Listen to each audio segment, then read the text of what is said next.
1 second.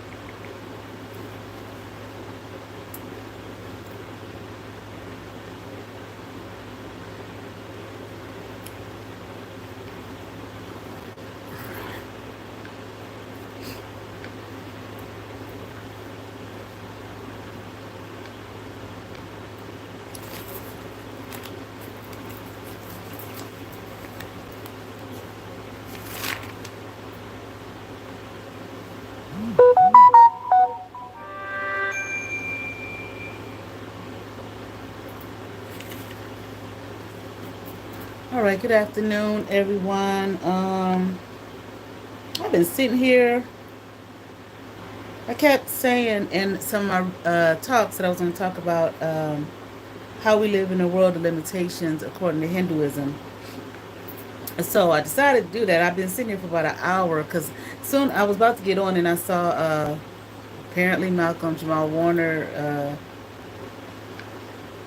has died, so that kind of took me aback. And I was listening to one of the readers on here. They're been talking about it. So anyway, so let's get into this. All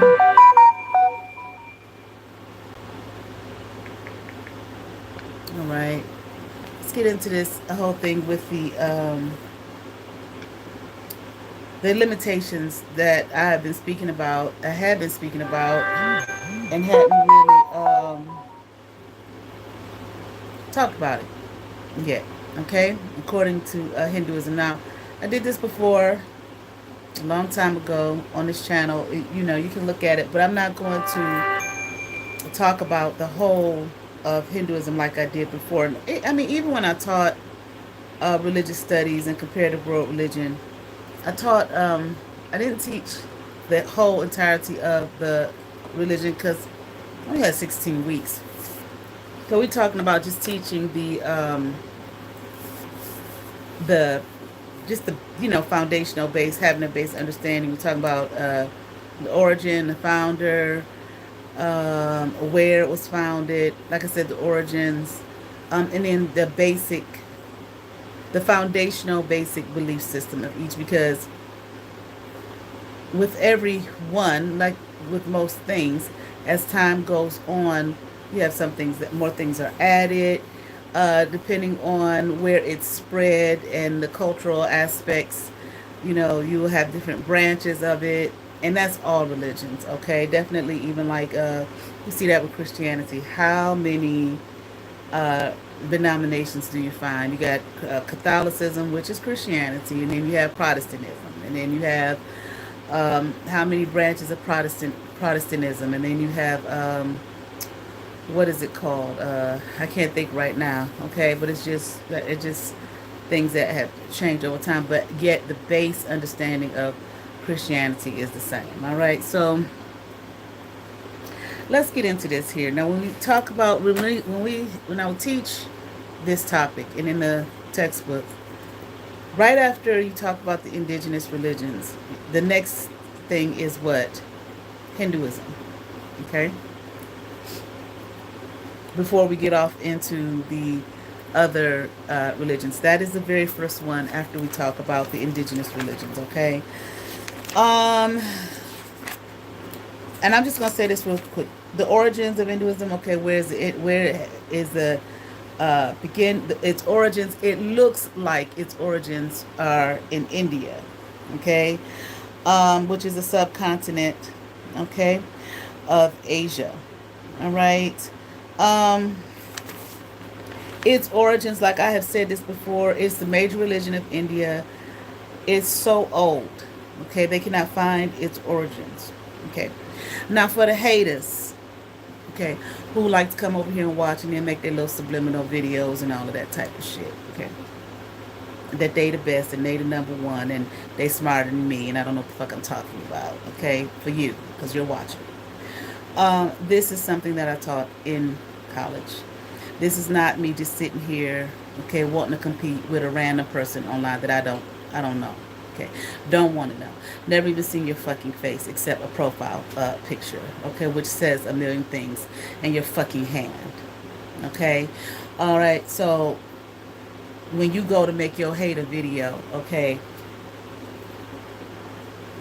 this is not a comparison. All right. All right, let's move on here. Now, I've shown my textbook plenty of times. If you'd like to see it, it's all torn up. I've used this textbook for years, okay? But you can find it if you're interested in experiencing the world's religions. This is the 5th edition. I'm sure they're probably like a 7th or 8th edition by now. Usually when you have various editions, like I said, it's not much that changes. A couple of words here, a couple of words there. The information is the information. It does not change.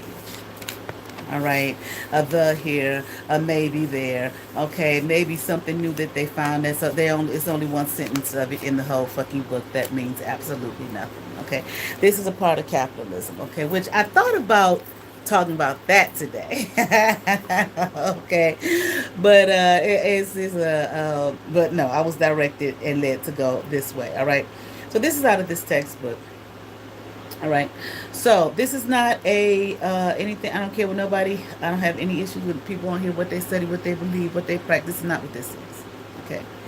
I'm talking about limitation, how we are finite beings yet infinite beings at the same time. Okay. And here we find this information here with this particular way of living, this philosophical way, this cultural way, or what people are more comfortable with calling it because they've been told that that's what it is, when it is much more than that, this religion. All right? All right. And again, there are some things that what lay people are taught versus what is taught in academia are two different things. All right? All right, again, Hinduism, there is no identifiable founder. That's how old the shit is. Okay? Why is that? What difference does that make? It makes a lot of difference. Okay? Or what does it mean? It means something. This is something that is part of the formation of the world that we live in. Okay? Our humanity. Okay? In this 3D realm. Like I said before when I did the topic on religion and philosophy answers the same questions. Basically, who are we and why are we here? Those are the basic questions that human beings have. These things, philosophical thought and religious thought, that's what they're here to do, to answer those questions from, I guess you could say, different perspectives. When we talk about religion, I did go over that on this channel. There does not have to be a deity, again, for the hater, okay, because I feel your fucking energy, bitch. You're just a fucking pest, okay? I'm not talking about Brie. McGriddle over there. But anyway, this is, there does not need to be a deity for it to be a religion. I know that's the lay thought. That's the lay person's thought, okay? I'm not talking about this from the lay person's thought. Okay, I'm talking about this from the, okay, what they tell the lay, like I said, what the information that lay people are given versus those that are in an academic setting is different. Now, why would it be? Okay, the academic setting at this particular time in history, anybody can go. Okay, it's open for anybody and everybody. Why? Because we live in a capitalistic society. Just money. They don't give a fuck damn no more. They don't give a damn who, what, where, when, why. They don't give a damn no more. Just all about that money. Why? Because whoever they say is going to rule this shit is going to be the ones that rule this shit. Okay.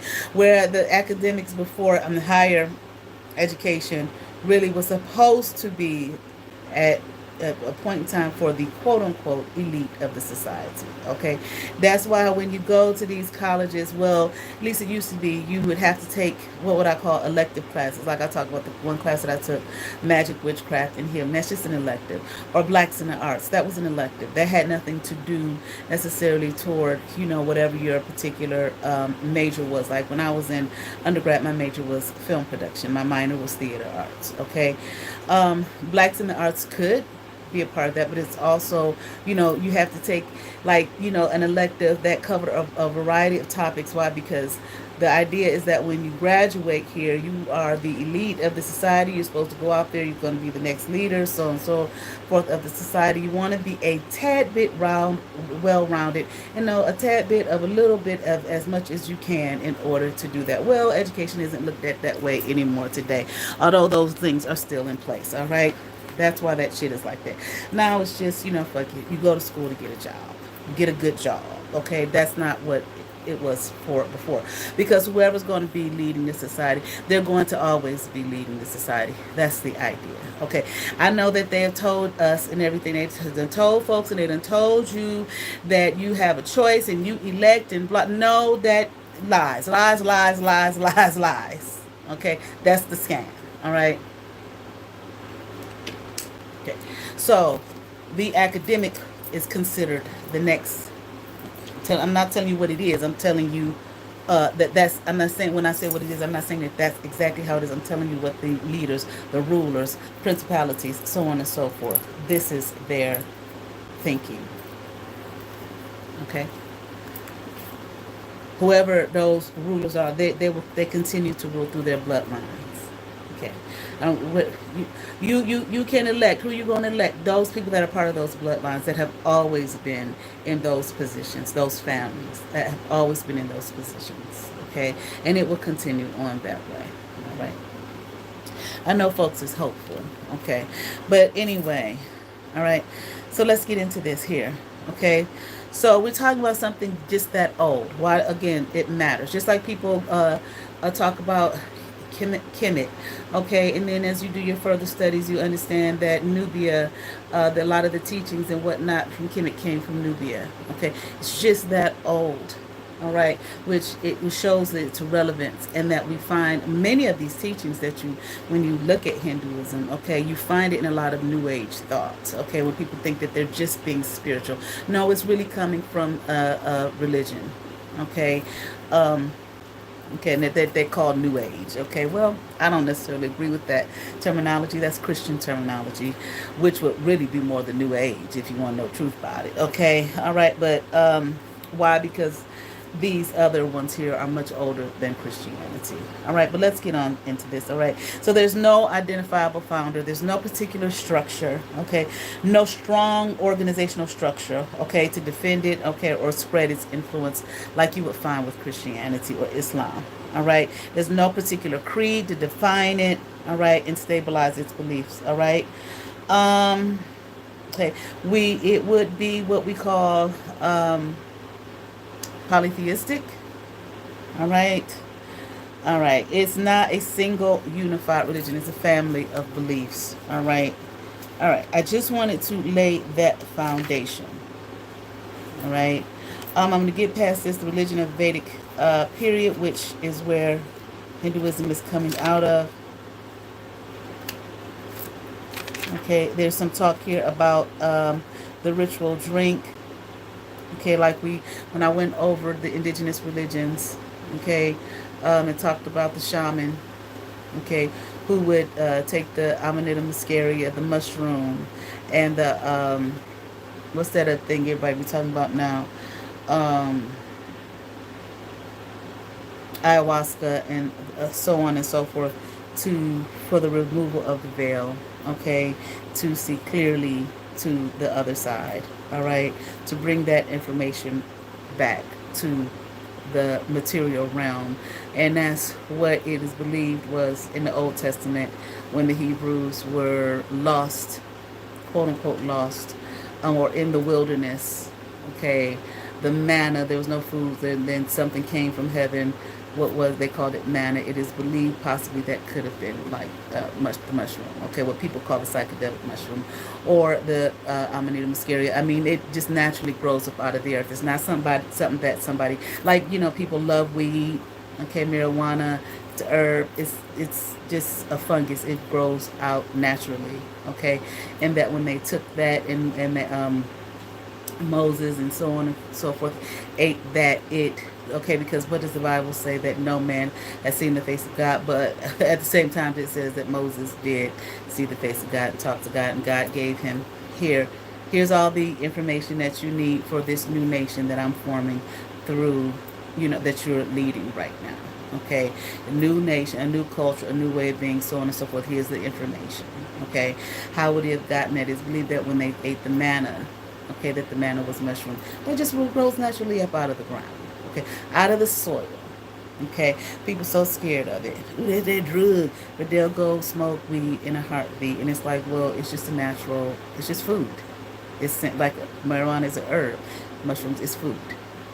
Okay, but again, the veil was lifted for him to be able to speak directly to the spirit or to that particular God, to the God that chose that group of people.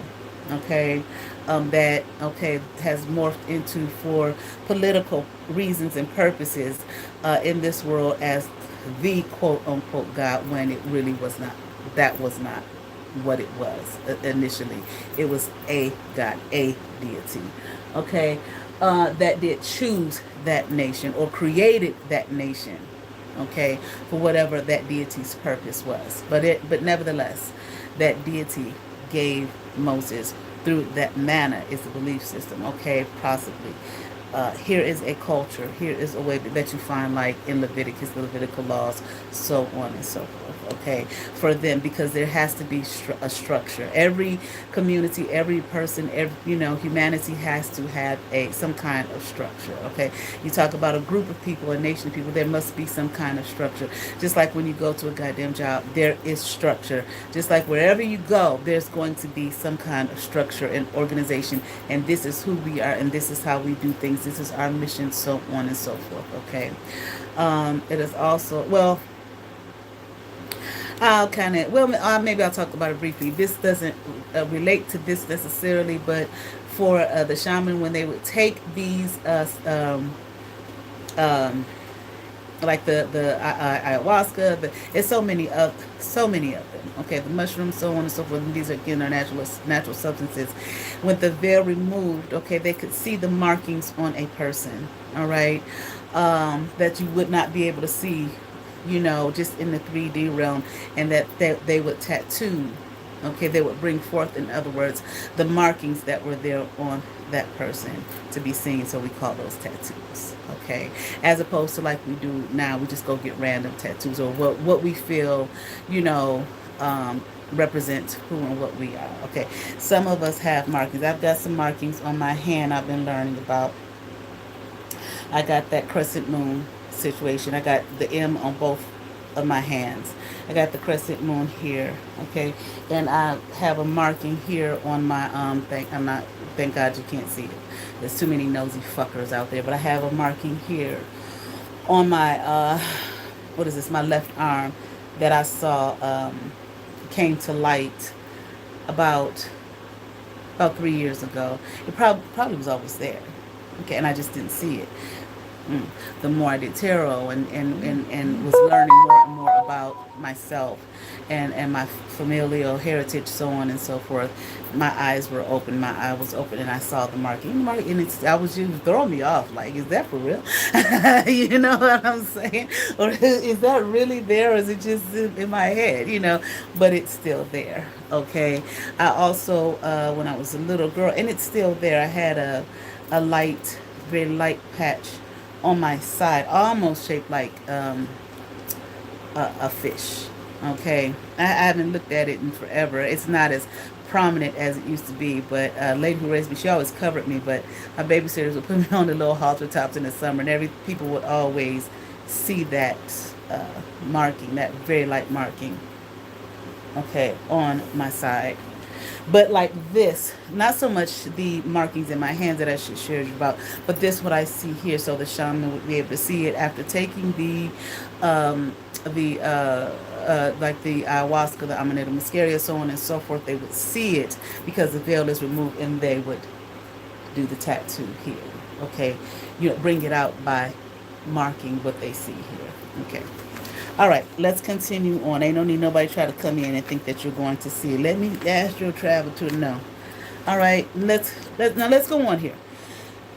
Well, I was talking about how we live in a time, though we are infinite beings, how we have been made to, wait a minute, I hope I had the right section here.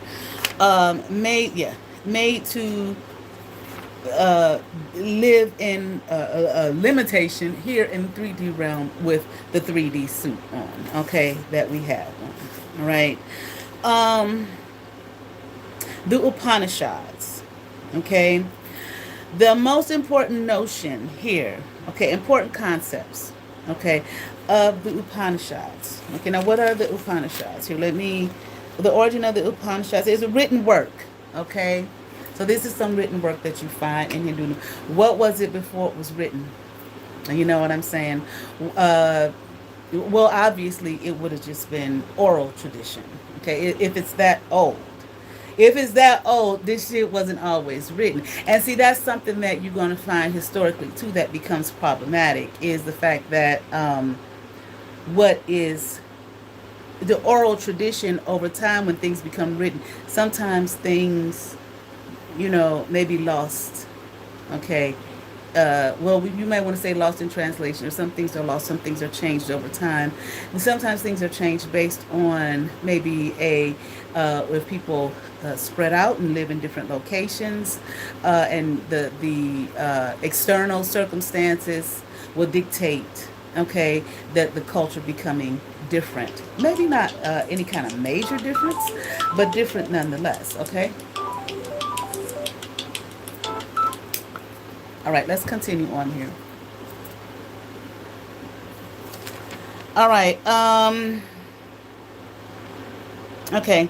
Written works that record insights into what external and internal reality. Okay. So this is what we are talking about here: the internal and external reality. Okay. All right. Now, the important notions or the concepts of the Upanishads, the written works with the Upanishads, once again, the written works that explore or talk about our internal reality and our external reality. There are, it's what is it, 5 of them, 6 of them. Brahmin. Okay. Now, for those who really, if you really are interested in this and you want to write it down, or whatever, that's fine. Okay. But I talk fast. Okay. I used to teach. I was so old school. I do not like, what is that? PowerPoint.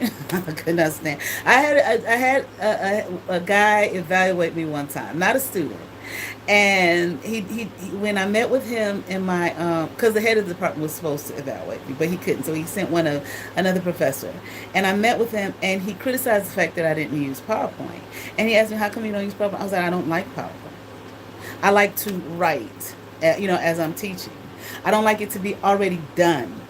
For the student to just sit there and write down what they see on the PowerPoint and then veg out completely. I like to be completely engaged in the whole process. Well, I think he thought that the head of the department was going to have an issue with that. And the head of the department looked at him. He said, well, I don't use PowerPoint either. And the guy was looking like, oh. He was like, I don't use PowerPoint either. He was like, I don't see a reason to use PowerPoint. She doesn't have to use PowerPoint. If she wants to write on the board, I like to write on the board. Okay? All right? But anyway, all right? And I like the old school chalk and shit. Okay? But anyway, I like that writing. Okay? Like I said, you write shit out. You spell it out.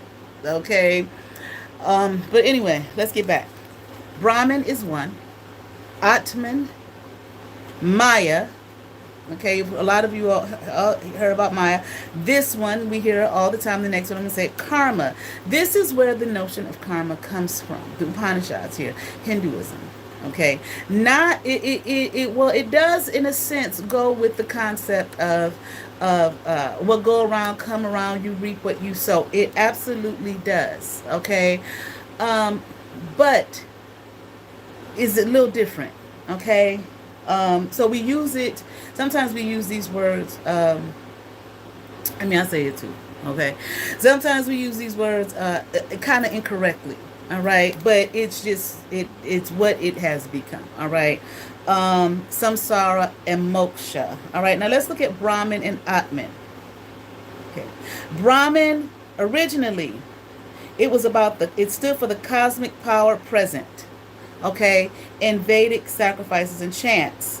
And the priest had control over that. All right. Now, it has expanded to mean, okay, see how things change. Okay, that's what it once meant. Now it has been expanded. Okay, so things change over time. All right. When was it expanded? I don't know. Okay, it just says it was expanded to mean. All right. A divine reality at the heart of things. So at the heart of all things, just like when we talk about Taoism, in a sense, at the heart of all things, goddamn. No, okay, all right. This is where sometimes I make fun and I make light in a way. I shouldn't say make fun, but sometimes I do. It depends on where I'm coming from with it. Uh, the whole idea of the whole Sunday school mentality of angel mean good, that demon mean bad, and we carry that through the rest of our life. Okay, and you know, there's more there to that.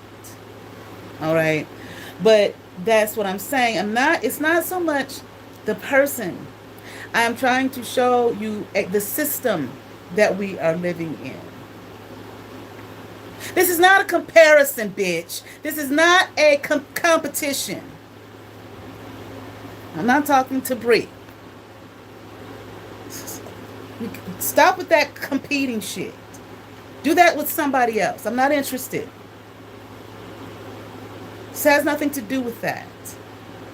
They made the goddamn Matrix movie and they didn't care about other people telling the same story in 1,000 other movies in different ways. They didn't give a fuck. They just did their shit, stayed in their fucking lane. Whatever they got at the box office, they got, whatever it was. However it went down in history, whatever came with the woman suing them, that's about blah, blah, blah, blah, blah. But they stayed in their lane and saw that it was being done in a whole bunch of other movies. The same story been told year after year after year. Okay, just some kind of Messiah story. Okay, which is all it was, that we find in all these religions and so on and so forth. The people who wrote the Matrix or made the movie, they didn't give a damn.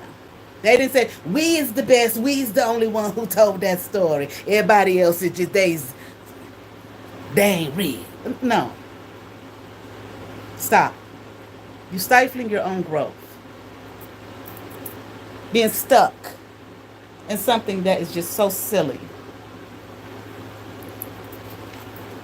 Anyway, so all things, at the heart of all things, is a divine reality. All right? Now, divine, let me see. Because there's an assumption here in the book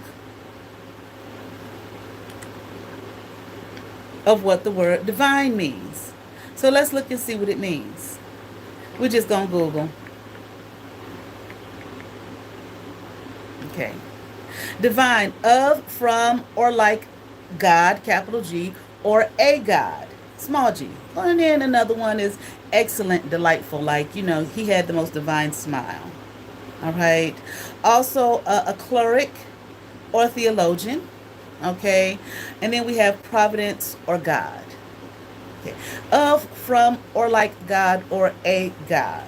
Okay. All right. Now, if we look at, what is it? Hold that meaning of divine in your head. All right. Now let's look at this.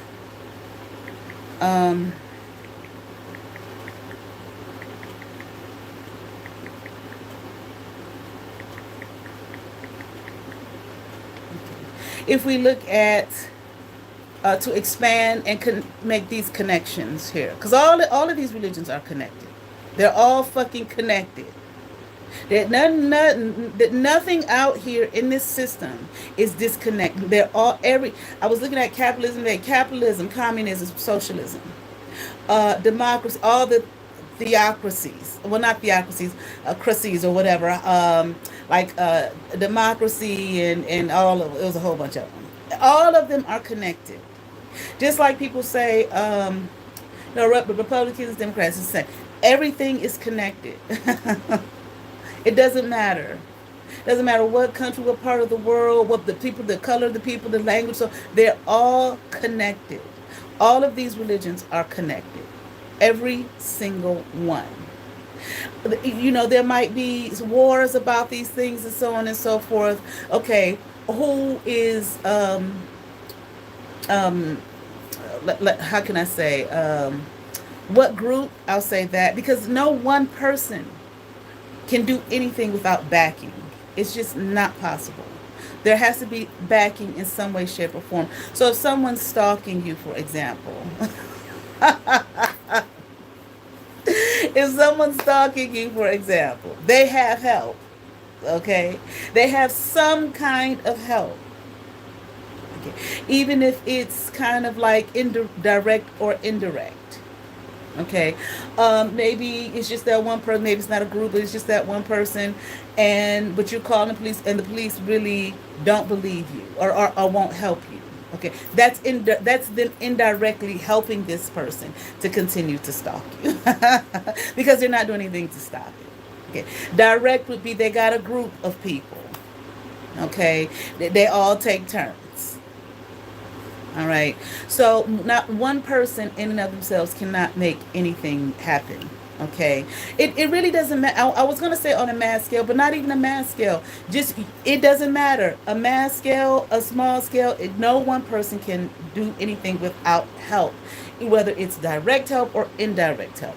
So if you have a particular goal, for example, example, okay, I don't know what your goal might be. Shit, I don't know. Maybe you want to lose 1,000 pounds, some shit like that. Okay. Well, the indirect help would be, maybe you signing up for a gym. Okay, the gym is there to help you. Now, even if you don't sign up for one, okay, maybe you will go for you start walking. You don't even have to walk a track, you could walk outside. Okay, but the land has been laid in such a way so that it's not just forest, and you can go out there and walk. Or if it is just forest, you walk to the forest, maybe in some tennis shoes or walking shoes that someone else created and made, created, number one, and then some manufacturer made them. That's the indirect. So there's nothing. You want to eat a certain way, you will go to the grocery store that has been created and made for you to go to get your foods. Okay, you go outside. Well, my fruit grow outside, or I hunt my meat. Okay, well, you hunt it with a weapon that was created and made. You did not make it. You understand what I'm saying? Okay. There's nothing that any of us do without the assistance of another. Okay. Excuse me. So anyway, back to this thing about the deity here, this divine. Okay. I'm not quite sure why I went off on that tangent, but it'll come back. Isaiah, and then I was just saying that all of these religions are connected. Everything, every walk of life, in some, every philosophy, everything in this world and in this 3D realm is connected. It would have to be in order for it to work. In order for it to be successful. In some way, they are connected. We have been told that they're not. We have been told and made to believe that these things are separate, but they're absolutely not separate. They're all connected. Just like, they say we are all one. All right, let's continue on here. So the God, the deity, it says something about, what was the definition again? Oh, shit.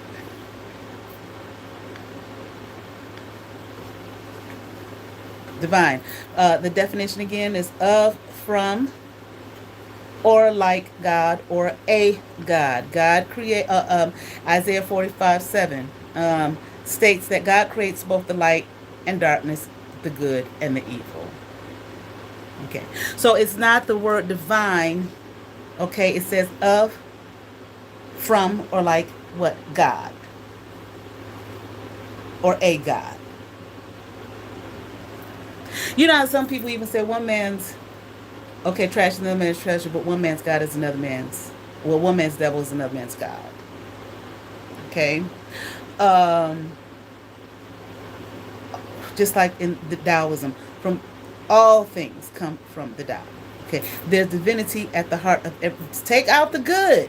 This is not about good. Angel good, demon bad. This is not what's being stated here. Now, that's the milk. Now we're just going to eat just a little bit of meat. Okay? Go past that level. These are things that, no, the system does not want you to know, nor do they want you to understand. Why? Why? Because of moksha. Bring your ass. Is that it? Is it moksha? No, samsara. Bring your ass right back here. Okay. Samsara is the will, that the reincarnation, but in Hinduism, the point is not to just keep coming back. The point is escape, goddamn. You understand what I'm saying? In Hinduism, the point is get free. Okay. I don't want to just label this in Hinduism, but these are where, these teachings expand beyond just Hinduism here. Okay. But again, this is like one of the oldest. Okay. All right. Let's keep on going. Okay. All right. Okay, so Brahman is the divine reality at the heart of things. If we're talking about at the heart of things, then that would be what? The internal reality? Am I right? Let's see. Or maybe the external reality. Let's see. Brahman is something that can be known, not just believed in. All right. Well, in other words, this is something that you can experience. Brahman is the divine spirit. That once again is the divine reality. It is the divine spirit at the heart of all things. Okay. It is the lived there it is, experience. It is the lived experience that all things, now here we go. This is not, again, a competition. I know more than the next person. No, this ain't none of that. For you to make your video say she ain't shit, she don't know shit. No. This is something that I taught in school out of a textbook that you ain't picked up and looked at. I ain't talking to all the people. I'm talking about people who want to constantly try to tear me down and don't know me for shit. So that they can prove their fucking lie from way back that I was in their chakras. It's true. Brahman is the lived experience once again. Okay, if it's something that you can that can be known and not just believed in, you experience it. That in some way all things are holy, and that they all come from a sacred source. That goes right back to that scripture I just read, Isaiah 45:7. Okay, I created the God that's speaking there said, I created all things good and the evil, not just the good and the evil. Let me see. Let me look at it again.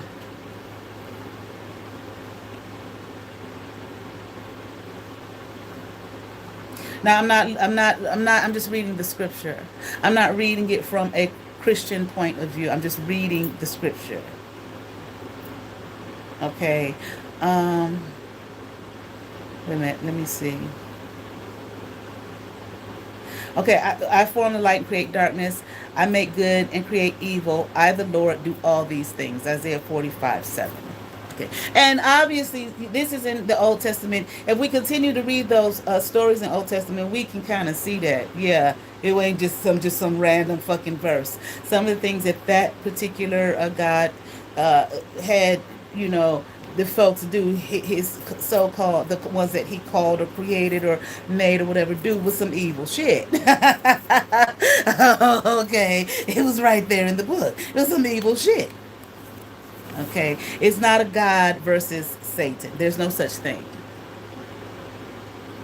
Okay. That character or that, whatever you want to call it, is an opposer, used to oppose, okay, and determined to show the God that created humanity that they're less than. What he said, I'm not bowing to that. They're made of dirt. We are here, these angels and me, we are made of the light, of fire, I believe, not of fucking dirt. I'm not bowing to that. When the God said, bow to my creating God, and the Satan was like, no fucking way. I'm not going to do it. It's dirt. And I'm going to show you that they're not worth a goddamn. And that's what he's been doing. Okay. All right, but let's continue on here. Okay. Brahman, here we go. Even more so. All things in some way are holy because they come from the same sacred source. Okay. Even like like Taoism. And once again, the Tao, all things come from that source. Okay, which is more of an energy. Okay. Again, Brahman is the God who appears in forms infinite. Here we go. Here we go.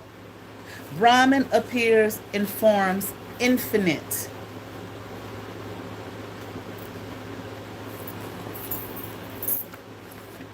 Okay. Now I said this before when I used to study with the Hebrews and I would take take classes. The Nasik that was here, he have teaching and he reading and he would have them read definitions of words that you would think, well, everybody, some people would get offended, but why, what do you think we don't know? It's just driving home, okay, what he's teaching, okay? Infinite. And it was good because there might have been some words that some people didn't know what it meant, okay? Infinite, limitless, or endless in space, extent, or size, impossible to measure or calculate, okay? Another term for non-finite. Okay, but anyway, all right. So Brahman is the God who appears in forms infinite. All right, all right. Now, okay. I don't even know if you need to know that part. All right, let's continue on. We don't need to know that part right there. Atman. Now, Atman is related to Brahman, and it's just as important. Okay? What is Atman? It's translated as self or soul. Okay. It's different. It says here the notion of Atman in the Upanishads is different from the notion of an individual soul. The better translation is deepest self, your deepest self, not so much your individual self, but your deepest self. Let's see how that makes sense. Okay, or it even says it's translated as a subtle self. Okay, everyone in this belief, and everyone pretty much believes that for the most part. I don't know of a group that doesn't, but there may be out there because it's all types of thoughts out there. Okay, infinite, just as humanity is infinite, just as we are infinite beings, yet in a finite reality, living in a finite reality. Like they say, we're spiritual beings having a physical experience or something like that. Okay. The individual, okay, each person has an individual soul. That's the belief. That every person has an individual soul. Okay. The soul confers what? Uniqueness and personality. Here we go. But it asks the question at the deepest level, once again, the deepest self, at the deepest level, what really am I? This is Atman here. At the deepest level, what really am I? I'm not just my body, my height, my weight, my hair color. Why? All of those things can change.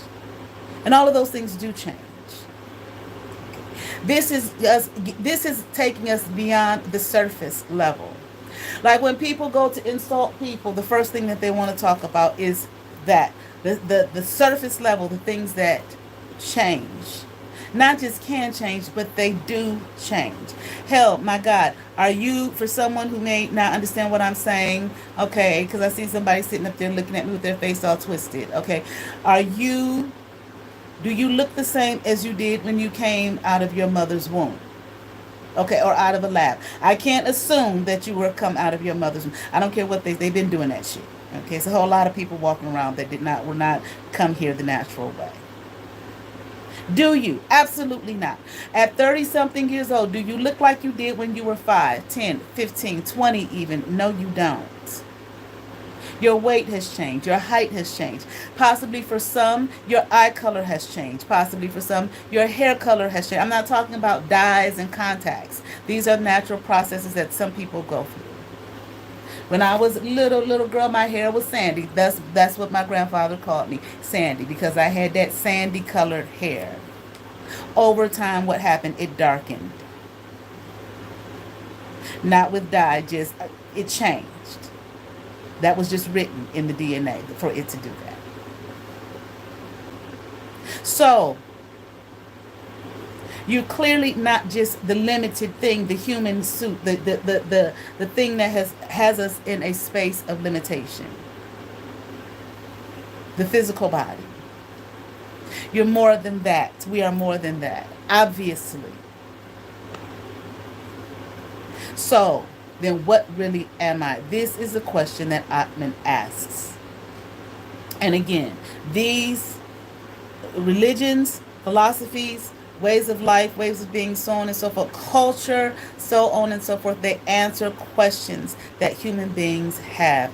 Who am I? Who are we? And why are we here? Okay.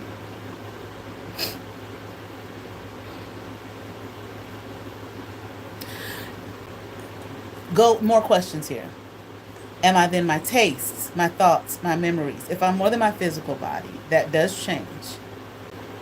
Am I just my taste, my thoughts, my memories, or is there more? Okay.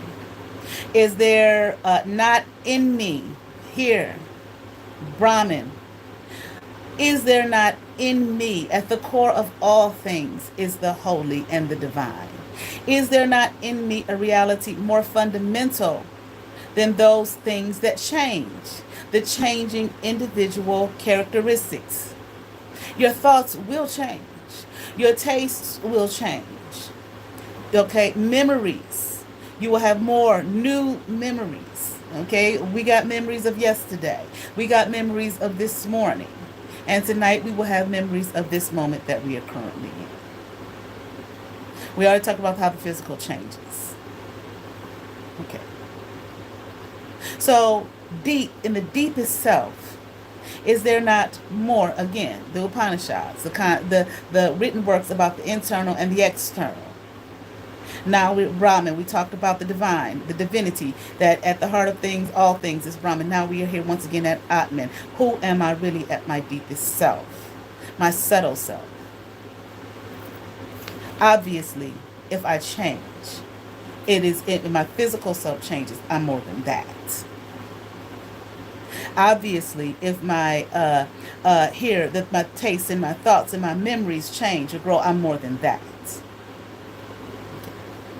According to the Upanishads, at the deepest level of what I am is one. Here we are, Brahman, a divine reality, a divine spirit that what everything shares. We are all one. Everything is connected.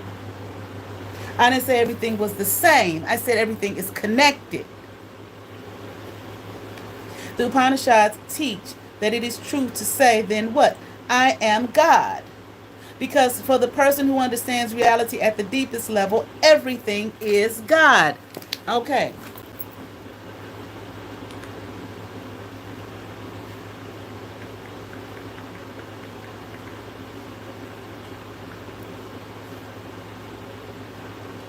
Again, here everything is connected. Psalms 82:6. I have said, ye are gods, and all of you are children of the Most High. Ye are gods. Here we have another, okay, written work from the Upanishads, a written work just like the Bible is a written work, or like I like to call it, one of the manuals, a written work saying what? Ye are God. So and it's also in the New Testament.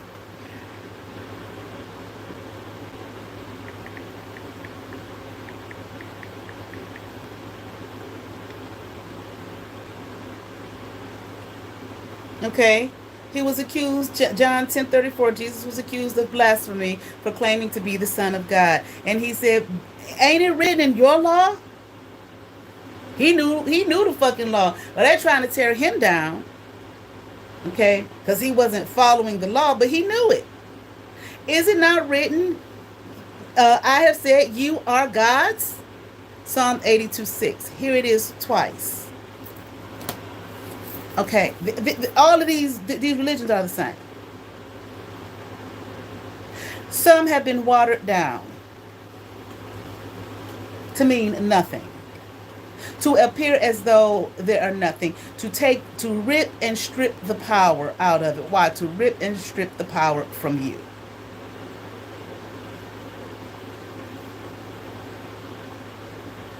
According to the Upanishads, at the deepest level of what I am is a divine reality, a divine spirit that everything shares. Once again, we all share this divine reality.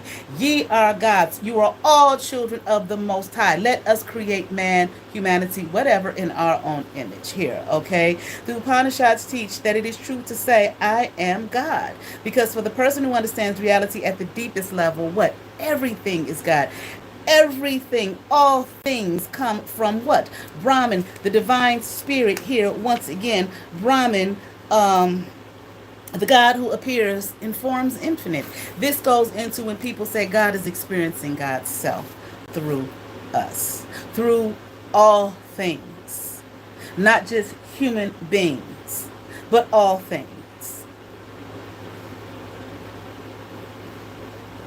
Atman, when experienced fully, is identical with Brahman. Atman, like Brahman, is divine, holy, and timeless. Not a good or bad. I'm not saying that evil is good. I didn't say that. For those who want to choose to misunderstand my words, because you want to, because you have an issue with me, with my person, and who I am, which is a you issue, not a me issue. But for those who choose to understand what I'm saying, and your ears are open, this is what's being said here. It is not about good versus evil. This is not, scrap that. Save that for the movies. And I want to say save it for the movies and the comic books, the superhero book, but really, if you pay attention, really, to even those things, the same concepts are being shared in what we look at as entertainment.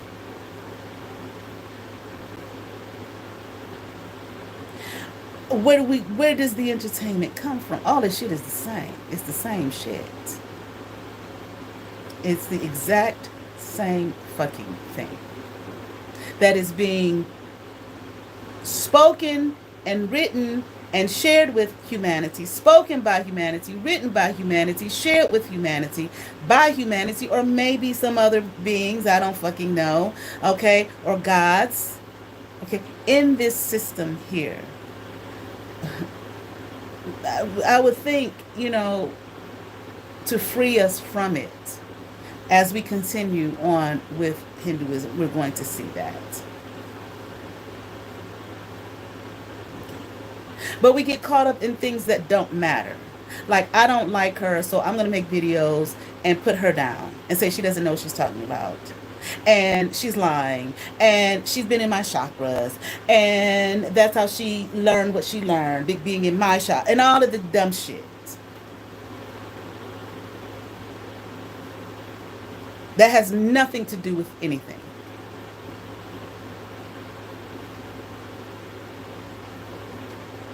And which is a hope and a wish in Deluluville. Let's continue. Atman, like Brahman, once again is divine, holy, and timeless. Okay? If we have a manual saying to us, and now I'm reading a textbook, I'm not reading the actual Upanishads. If I were to actually read it, I might find the exact same thing as what that scripture has said. I created all of it, the good and the evil. God experiencing God's self through what we call the good and the evil, the light and the dark. Because some shit that's good for some people is damn sure evil for another. Like capitalism. Which I wanted to talk about, but we'll get to that another day. Okay. So Atman, like Brahman, is divine, holy, and timeless. Often the term Brahman refers to the experience of the sacred within nature and the external there. The Brahman is the external, is the sacred within nature. And understand that even we as human beings, we are nature. We are not separate from it. Okay. But the external. Okay. And the external universe, what is the external? That is outside of ourselves. Atman refers to the experience of the sacred within oneself. Okay. The it is the same divine nature with two different names. Brahman, the external divine reality. Atman, in other words, the internal divine reality. Okay, but they can be used interchangeably, and it's just really we just went over it's the same thing. I have this bathroom. Hopefully you'll still be here. I'm gonna run to the restroom real quick. I have some watermelon, and you know how that is. That's why they call it watermelon. Be right back.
All right.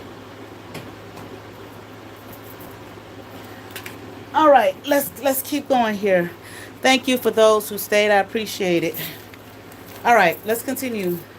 All right, now let's look at Maya. Um, here, Maya. We've heard this term. I mean, they've got cartoons and shit with all of these concepts in it, and all of this terminology. Look, this is where it's coming from. You read a lot of this stuff in the quote unquote new age stuff. That's where a lot of this stuff is coming from. Ain't nothing new about it. It's just that's wording that people use either to. I feel like it's done with. It's not. I feel like it's done with what I'm trying to say. It's malevolent intent. Okay. Definitely when you hear it from a Christian point of view. And I really hate to say a Christian point of view because many of the concepts you find in, I guarantee, this why these so many of these books from this manual are hidden or you can't get. You can get some of them, but a lot of them you can't. Hidden. A very watered down. It's just them watered the hell out of it. Watered it down to nothing. Having it to be meaningless and powerless. And if it has been watered down by the forces and the powers that be and blah blah blah, to that degree, that must mean it was probably a pretty very powerful uh, uh, philosophical or religious way. Obviously, what would empower people? What would empower humanity? What would be empowering is what they take and destroy to make it nothing. So now it becomes a joke. Now, really, truly, it's just entertainment. All right, let's go. Maya. The Upanishads speak of the everyday world as Maya. What is Maya? What is the translation for Maya? One, two, three. I think most people know this. Illusion. Okay. Um, okay. Illusion, mystery, magic. But it also suggests the original stuff of which something is made, okay, or the material. So, in other words, the Maya means magic and matter, or the material realm, the material world that we live in. You could call it maybe the matrix system. It's the material world. We are living in a material world. I just came across. Okay, I just thought about that. Okay, but anyway, and she says she a material girl. All right. Okay. Now let's listen. To say that all reality Is Maya is not to say the world does not exist or that the world is a totally false perception. Absolutely not. We know it exists. We experience it. We don't just know it. We experience it. But see, we can be more than just one dimensional. What they say, we spiritual beings having a physical experience or something like that. So that means that we can experience the spiritual aspect, but yet we can still experience the physical aspect. That is not to say that it's not real. Oh, it's real. We experience it. We touch it. We feel it. We. You understand what I'm saying? Okay. Does that does not? It's not. See, everything. That's that Western culture, that war culture, that versus culture. This versus that. One has to be reign supreme over the other. That's another scam. That's another trick that has been played on the minds of humanity to keep you on that wheel of samsara, to keep you stuck. And I'm here to keep you burdened as well and weighed down. If you are constantly in a state of belief in a belief system that one versus the other, one is greater than the other. If one is greater than the other, say, then who you are, your category, or whatever category you fit in, that may fall under the category of the lesser. Okay, or the one who can't win, or the one who ain't gonna win. So the inferior. That's burdensome. You will be constantly scratching, trying to get to those or the way of those that you believe to be higher than you, and the system may be set up so that you will never get there. They may tell you, keep on trying, work hard, believe in yourself. But the reality is, just like in the caste system we find in India, which is supposed to be outlawed, but that's a whole other topic. Maybe we'll talk about it. You're not going to get there. It is not set up and designed for you to. That's one reason why I wanted to talk about capitalism. Everybody thinks in capitalism that everybody can be a millionaire. Then capitalism would fail. You do not run the capitalist system. You are a part of the capitalistic system. And the way it is designed in such a way that there has to be those that are wealthy and those that are not. Maybe those that's kind of well off, well to do in the middle, and those that are not. If everybody goes to those that are wealthy, then it wipes out that system. And that system works better for those who are it's based on business, those who would be the head of the business. Not your individual business. I wouldn't got my LLC. No, not that. In a way, yes, but no, the major corporation. Okay. All right, but that's a whole nother topic. Okay. Let's just stay here for a second. All right. So it is real. Just like some people say that time is not real. I was listening to one reader one time, and I thought it was funny, and she was like, these people out here talking about time is real stupid. Time is real. Time, we experience time. We live time. The people that say time is not real, but then they will say 11 on the clock. Well, which is it? Is it not real or is it real? Okay. It is. But on another level, I don't want to say it doesn't exist. I don't believe that time doesn't exist. I feel as though it may not be the same as we experience it here in the finite reality, in the Maya, in the material realm that we live in. All right. Now, one of the Upanishads here advises us to know that nature is Maya. Okay, it's illusion, magic, and matter. Okay, magic. Okay, and the God or whatever said, "Let there be," and magically there was this Maya, this illusion, however it came to be. All right, but let's continue on. Okay, but that God is the ruler of Maya, yet and still. Even the Maya, all things. Okay, at the heart of all things is Brahman, the divine, and that all beings in our universe are part of his infinite splendor. Once again, Brahman is a God who appears in all forms infinite. Okay, that of the nasty gnat that is sent to the nasty flies that are sent to the animals, the pigs, the boars, the old boars. Okay, the fish, the horses, the so on and so, the seas, the oceans, the breeze, the leaves, the male, the female, the human male, the human female, so on and so forth. This plant that I got sitting right here next to me, this pothos, in all things, everything. Even that would be man-made, because at the base of whatever is man-made is a natural source.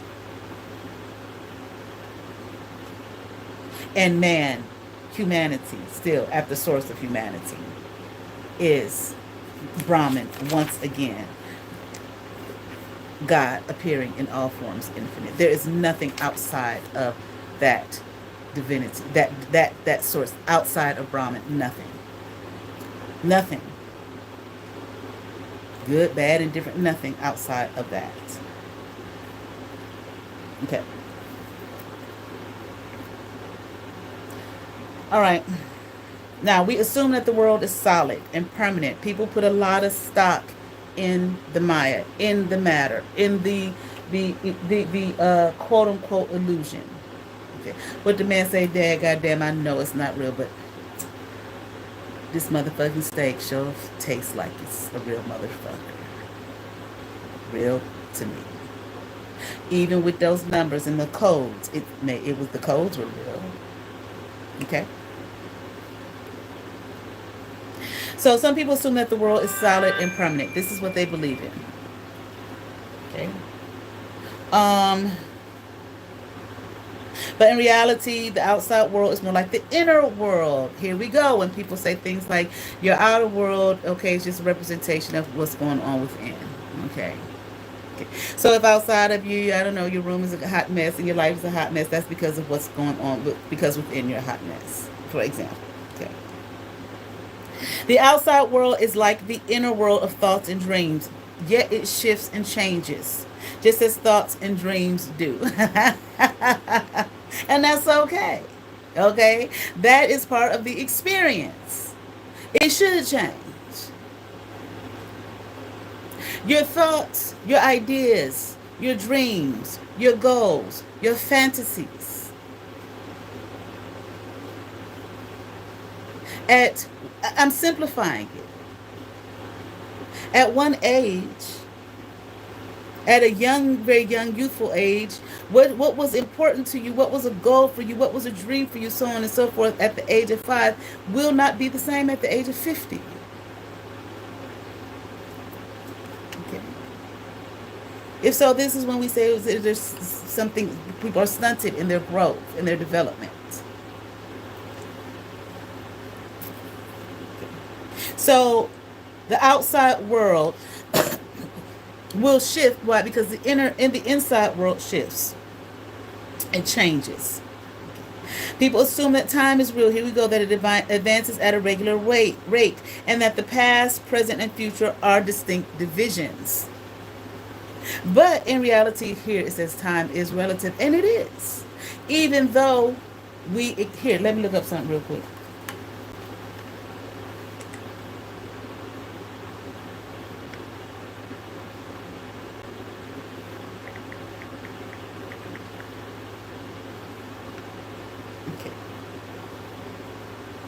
Relative, consider in relation or in proportion to something else.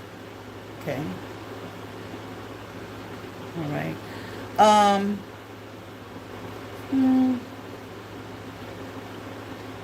Okay, whatever.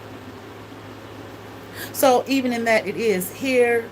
I don't know. This is Eastern Standard Time. Okay, what time do I have? 5:18. Those that I may talk to on the West Coast, what? I think it would be 2.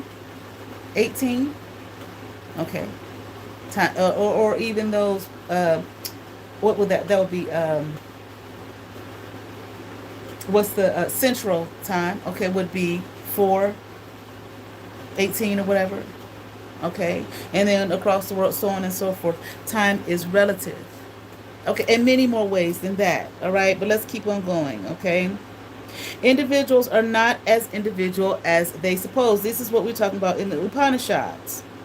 Okay, let me see.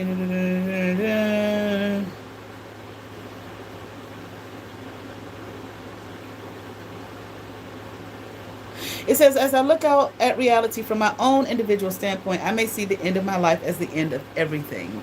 Yeah, because you're looking at the end of your life as the end of everything because your life is from your viewpoint, your vantage point. It's not the end of everything. It's the end of everything as you see it, as you understand it, because it's the end of your life. But the Upanishads see things differently. The individual is not as individual as they suppose. Like I said, we are all connected. What? How? We went over it. But what does it say? Um, all individuals are manifestations of the divine spirit, which doesn't end when the individual dies. We're all connected. We're all one. Things continue. Now, this is leading us into what? Obviously, you can tell they're also the continuation of earlier forms of life that have taken new forms. All right, we about to get into it in just a second. Hinduism from about 500 BCE, before Christian era, adopted the belief that everything living has its own life force. And every life force, when it loses one form, is born into another. What are we getting into? Now we're getting into reincarnation. All right, now let's look. Karma. Karma. Okay? Rebirth. Here, the notion of rebirth assumes that human beings have at one point in time taken on a lower life form. Okay, so you wasn't always human. You might have been an ant, shit, goddamn. You might have been a flea, a gnat, or whatever. It's so many, some kind of parasite. It's so many. One time I had when I lived in my grandparents' house, there was this very small plot area, a little gardening area. I said, well, I'm going to go out there and garden. I mean, it was very small. It took me all freaking day. I had never done that shit before. And I said, I'll never do it again. For those of you who like it, great. No, I didn't like that. Okay, but there was I had seen life form down in that soil and down in that dirt that I had never seen. I was like, oh my God. Okay, it's a whole universe down there. All right.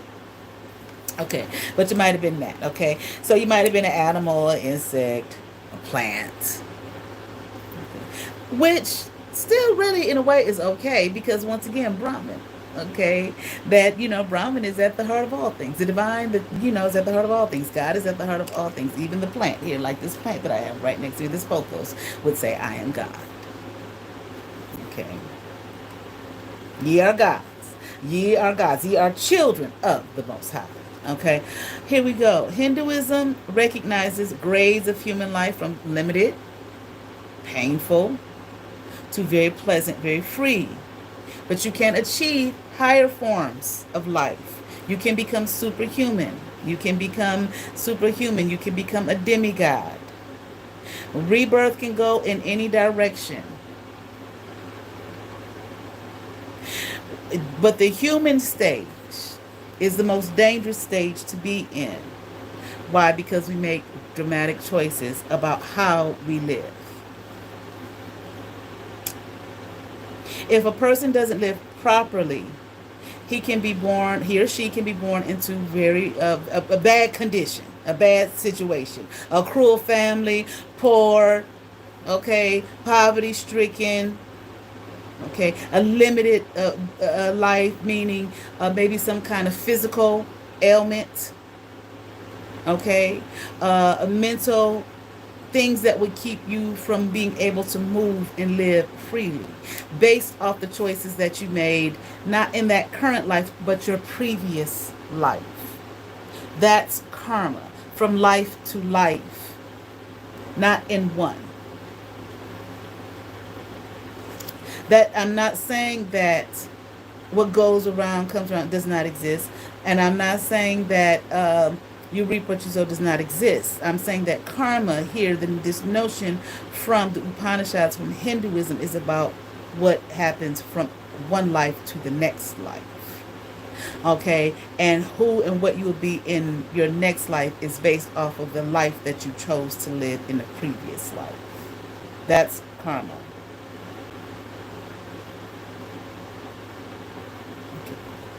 So if you act a goddamn fool, you mean you hurt people, so on and so forth. You do quote unquote, I don't want to say bad things, but quote unquote bad things. And whatever. If you do good things, you're going to have a good next life.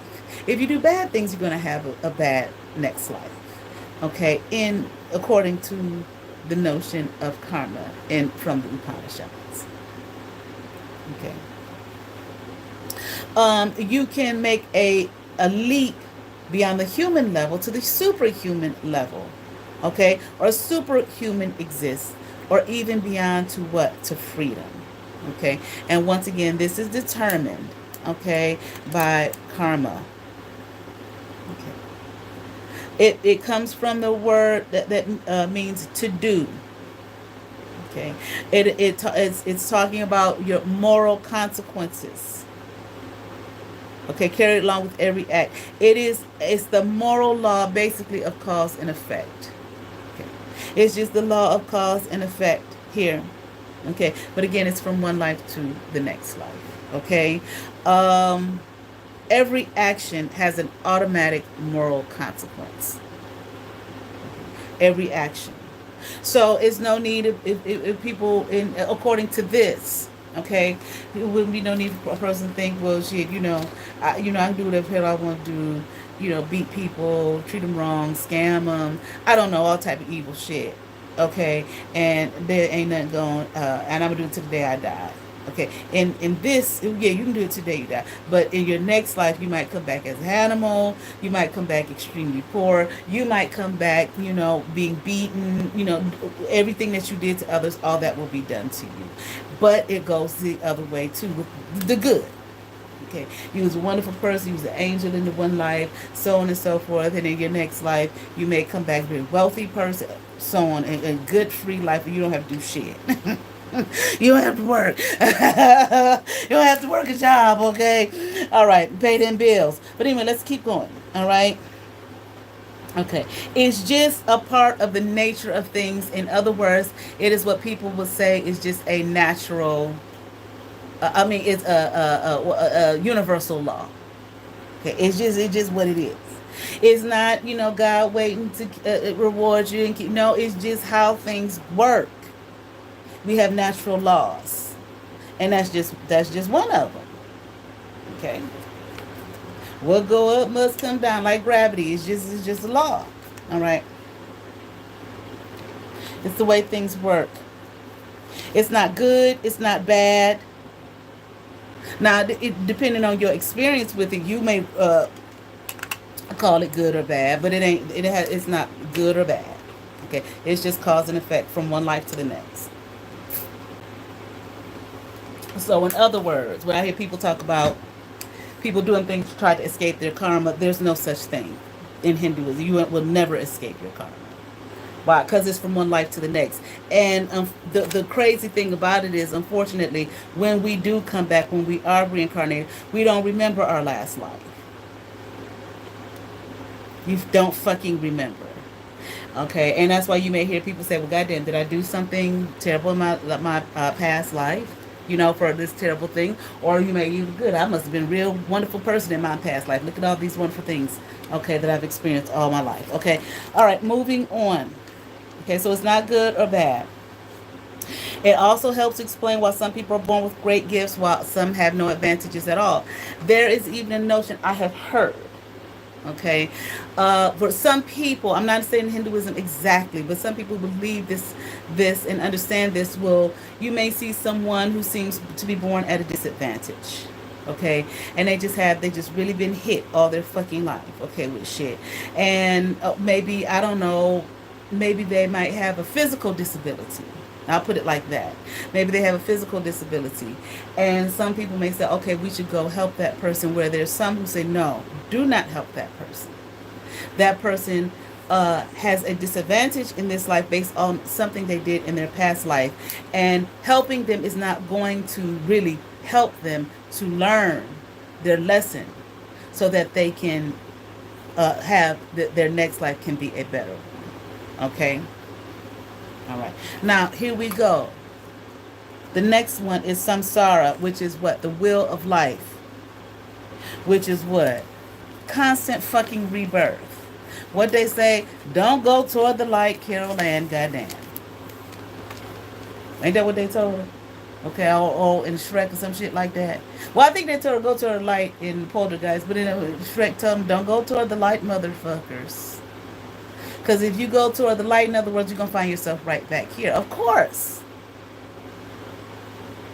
Okay. I mean, something about the density, okay, in the universe, so on and so forth, okay. It's dark. It's darkness.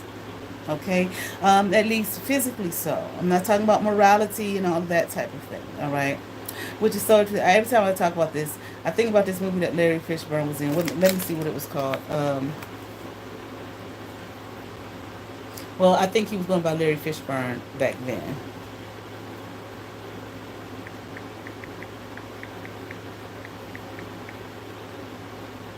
What was it was a sci-fi horror movie. Here it is. Event Horizon. I really liked that movie. Okay, but anyway, I used to really be a huge fan of Lawrence. Well, he's Lawrence now. Lawrence Fishburne, huge. Okay, but anyway, let's get back to this. So samsara is the wheel of life. It's the constant rebirth.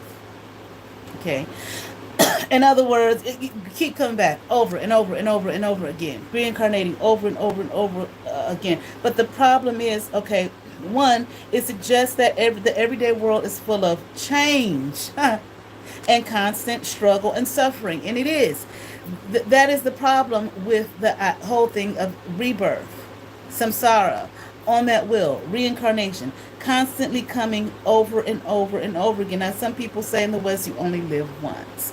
You know, and the scriptures say it is appointed to man once to die. Okay, I say yes, but it doesn't say that it is appointed to man once to live. Okay, me in this shell, in this form, in this matter, in this material realm, in this flesh that I'm living in as Nikki Kenyatta Lewis will only live once as Nikki Kenyatta Lewis, but the soul can continue on to rebirth, to live again in another form, whether that be the lower life or a higher life, or just simply, you know, maybe I'll come back as a white male or something like that. Okay. And you know, I'm not sure about this, but I do believe that we can live more than one life. How am I trying to say this? Not just here in this space. There are other dimensions, there are other times, there are other places, frequencies, planets, so on and so forth, that the soul can exist. Okay? In Hinduism, of course, okay, the individual is constantly being reborn. But you don't want it to be constantly reborn. Over and over and over again. Okay? How torturous is that shit? Now it says we may think we would like several lives. We would like several lives in the future as what women. I skipped something.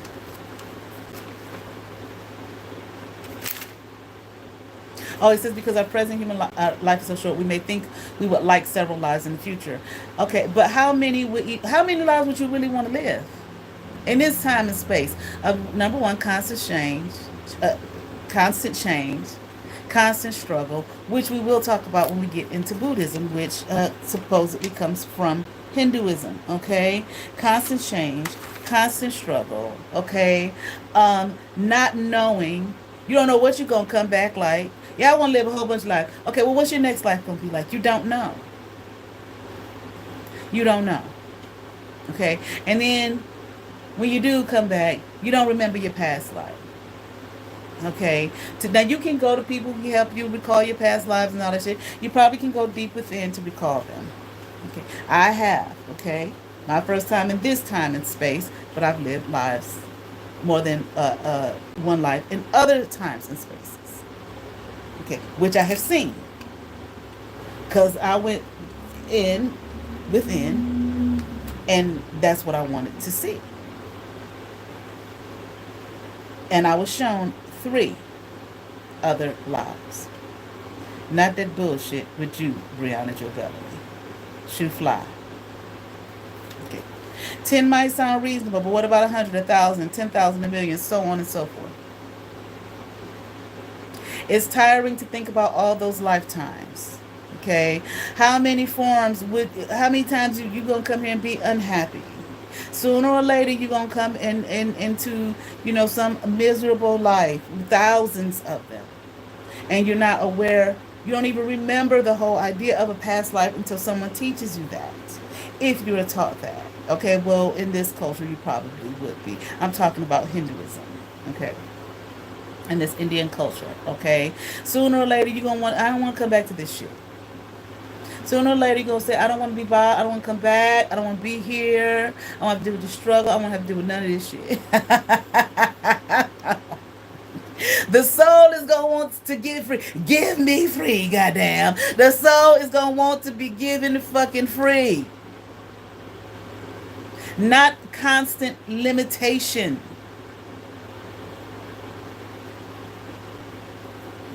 We would want escape, release, liberation. Give me free now, which leads to the last one, moksha, which is freedom or liberation. And it means what? To be released. Isn't that something? It don't mean freedom. The word freedom.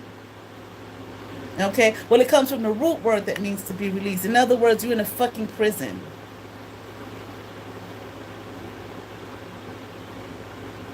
Right here. You're in a fucking jail cell.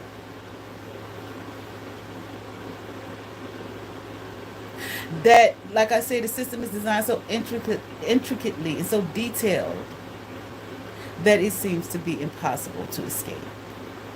I mean, but you can and you will. You can be set free. Okay? It is the ultimate human goal to be released from Maya, the illusion,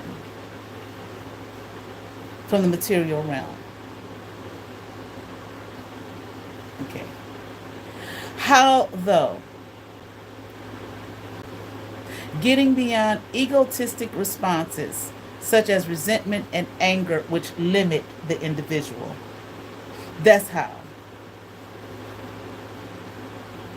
Okay. Let me see. It has various connotations. Moksha certainly includes the notion of getting beyond egotistic responses, such as resentment and anger, which limit the individual. Unlike the modern idea of seeking complete freedom to satisfy one's individual desires, it implies liberation even from the limitations of being an individual. Again, we are all one. From being born a particular person at a specific time to a unique set of parents. A person with, this is the limitation here that I was been talking about. The limitation of being an individual. It limits the soul, the truth, the divinity within. It limits it. It traps it. And kind of like imprisons it. Yeah. When it says the root of the word, that is the ultimate human goal, which is to be released. It is not about anyone else or anything else. It is about the self. But here we are limited in the material realm. How do you get out? How are you released? And really, who releases? Who does the releasing? Who sets? you free. Not anything or anyone outside of you. Although there are rulers who have set this system up. The controlling factions I'm hearing, controllers, rulers, principalities of the darkness, so on and so forth of the air. No, they do not release you. The self releases the self. Moksha and now, okay, moksha implies liberation from limitations of being an individual, from being born a particular person. Think as you watch this of who you are. One thing that I really have an issue with, because you look a certain way, forces outside of yourself, whether they be people, I'm not talking about the rulers, okay, but them too. The forces outside of yourself seek to put you in a category that you may very well not belong in, simply based on how you look. So not only does the system tell you to limit yourself based on the fact that you were born with this set of genitalia and you have this skin color and your hair is like this, therefore you must be. Okay, you come out of the womb and they're telling you this and teaching you this, and you just say, okay, well then I am a black, for example, American woman. And here is a list for you. They don't actually give you a list, but they give it to you through parents, what they teach you, whatever the system is, whatever it teaches you and tells you, this is who you are according to your category, how you look, the physical. Once again, we see that Atman tells us we're more than the physical. It changes, but this system tells you no, that this is who and what you are. So then not only do you do it to yourself because you've been taught that, then you have others who choose to do it to you and pull you in their world, in their realm, where you really don't want to be and you don't want to have anything to do with it in any way, shape, or form. But they insist that you do. They insist that because you look like that, because your skin color is that, your hair texture is that, your genitalia is that, then you look like what I am, or whatever the case. So you have to think like this. This is the way you think. This is what you want. This is what you desire. This is who you are. And the whole time you're looking at them like they got 2 or 3, 4 or 5 heads, like, no, motherfucker, I don't think like that. I'm not like that. I don't think that. But they insist.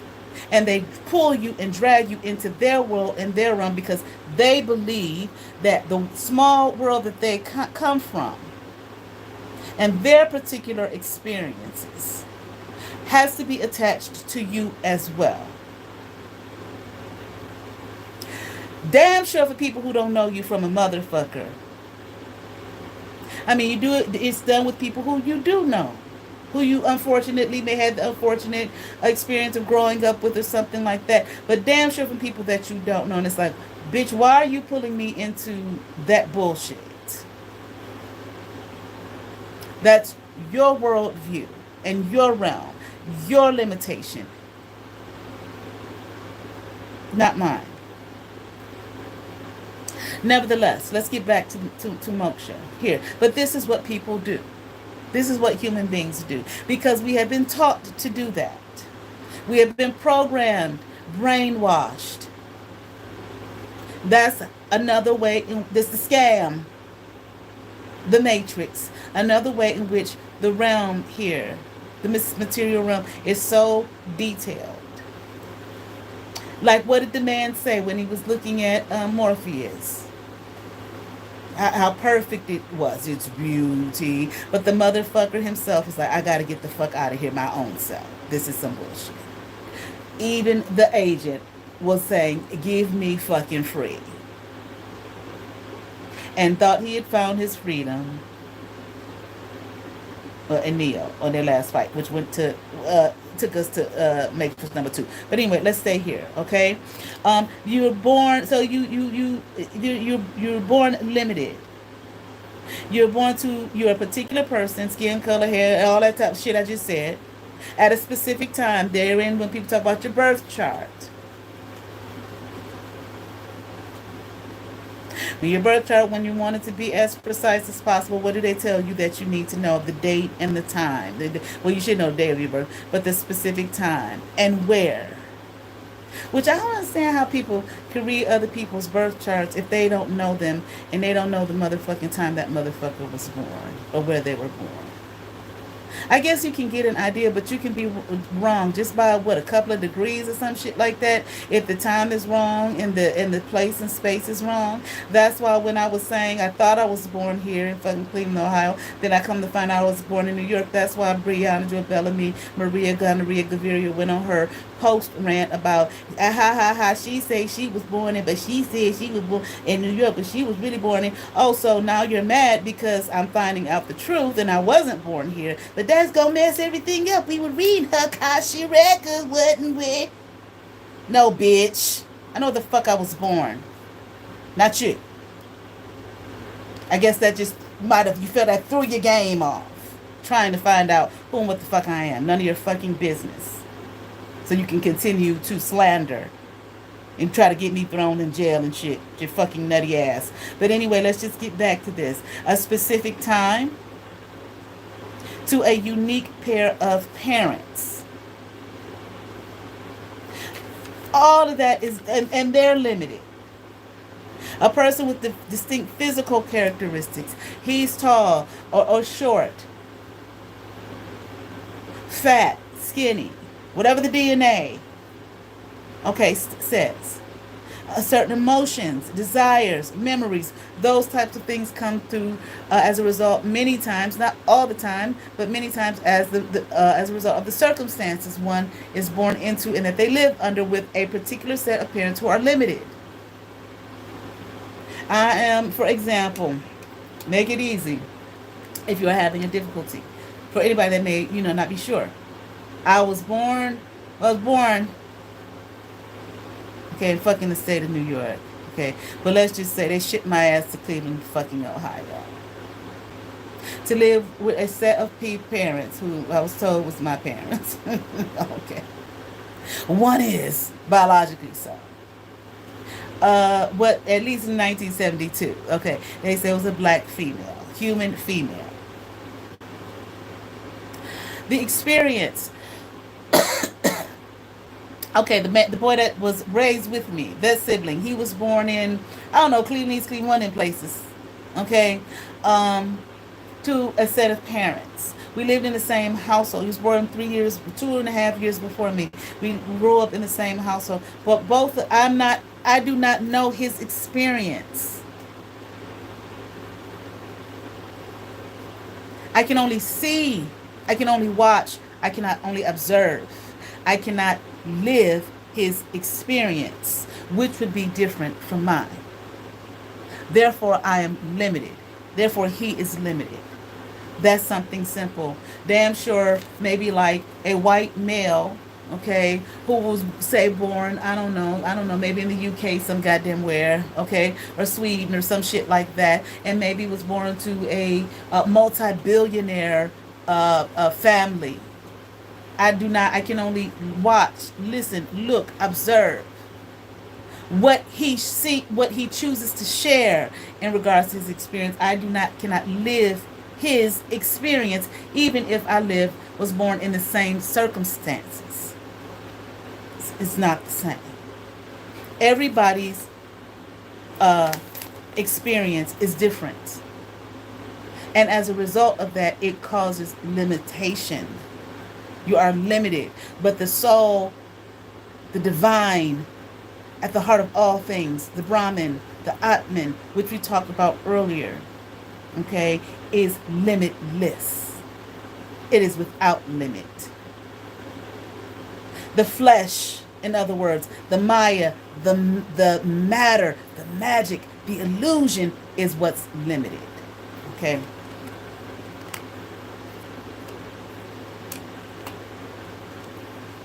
You can work to overcome the restriction. How? You can leave home and move somewhere else, goddamn. Okay. I don't know, you can lose weight, gain weight, change hair. Physical things. You can make changes in regards to the matter. But as one becomes freer, now we're talking about how to get off the motherfucking wheel of reincarnation, so we don't have to come back to this motherfucker.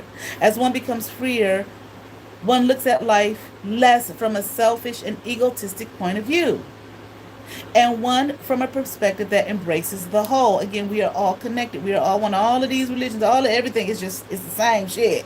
It's all one. There may be different aspects. It's different aspects of the same thing. The unity and sacredness that everything shares becomes a part of everyday experience.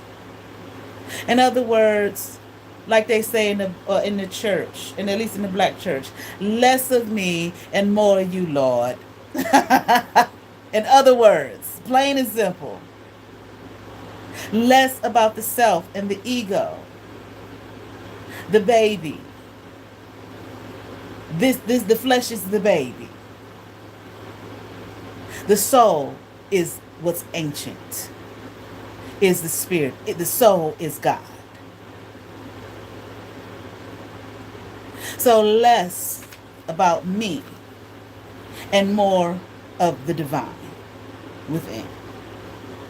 Like I was saying, it's not about a competition and one being better than the other on fucking goddamn YouTube with people you don't even know. It's ridiculous. It's silly. And it's childish. Do it with those that are part of the group who has made the choice to do it. And leave me the fuck alone. Finally.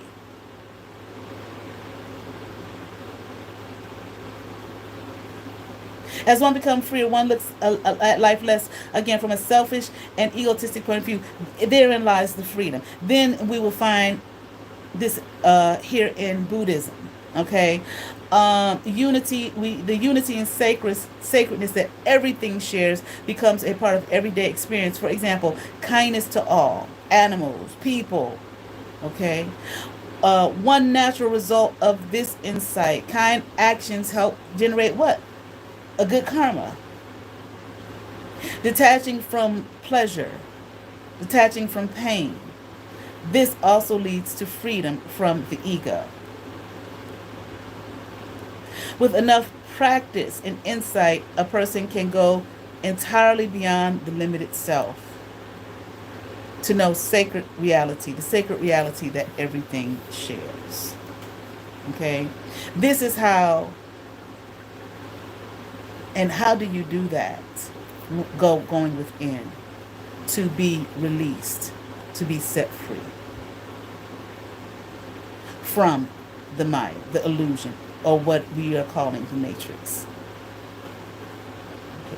Okay. When insight and kindness are perfect, rebirth ends. There are no more limitations, and only what remains. What's the only thing that's left? The Brahman, the soul, the divine. Okay, which you are, which we all are. Ain't nobody lost their divinities, no matter how extreme or ridiculous or evil or whatever. Okay, they have chosen, or whatever the experience is in this time and space. The divine is at the heart of all things, of all things. All right. The Upanishads are devoted to promoting an insight into ultimate oneness. Okay, but don't give detailed instructions on how to do this, how to live spiritually in the everyday world. It's a challenge. It's a challenge. It's difficult, but that is part of the matrix shit to keep your motherfucking ass here and to keep you coming back. Okay, it's part of the game here to keep you bound, stuck, imprisoned, not free. All right, that's all I have for this particular time. I'm hungry. I'm gonna eat some more watermelon, and you all have favor. Peace.